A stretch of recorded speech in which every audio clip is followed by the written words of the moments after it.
बिस्मिल्लाहिर्रहमानिर्रहीम। जो ये 2-3 रोज़ से जो बारिशों का सिलसिला स्टार्ट हुआ है, इसके अंदर हक परस्त MPA, MNA, chairman, sector, unit और डिस्ट्रिक्ट और हमारी राब्ता कमेटी ऑन बोर्ड है और अपनी आवाम के दरमियान में हम मौजूद हैं। चाहे वो वासा का मसला हो या हेस्को का या किसी चीज़ का भी मसला हो, हक परस्त MPA, MNA सब मौजूद हैं और फील्ड के अंदर अपना कारकर्दगी कर रहे हैं। और आप लोग मीडिया वाले बहुत अच्छी तरीके से जानते हैं, हमें सिंध गवर्नमेंट से शिकायतें बेतहाशा हैं, क्योंकि सिंध गवर्नमेंट जिस तरीके का MQM पाकिस्तान के साथ सलूक कर रही है, उसकी जितनी भी मजम्मत की जाए वो कम है।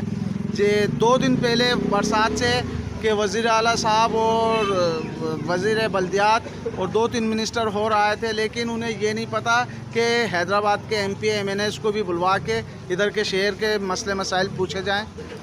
वो सिर्फ अपनी सियासत चमकाने आते हैं इलेक्शन के दौरान, और अभी बरसात हो रही है तो यकीनन वो मेंढक बाहर निकल चुके हैं और वो निकले हुए हैं। नासिर भाई, 2 बूंद पानी सिर्फ गिरता है और लाइट चली जाती है 24 घंटे के लिए। हेस्को ने तो जितनी कम वक्ती लिखी है ना इसकी, और आवाम का जो खून चूस रही है, 4-4, 5-5 दिन लाइट बंद करके कभी ट्रांसफार्मर के नाम पे पैसे लूटना, कभी बुश के नाम पे पैसे लूटना, आवाम को परेशान किया हुआ है। वो वक्त दूर नहीं है कि अब इन लोगों को भान के पकड़ के मारा जाए।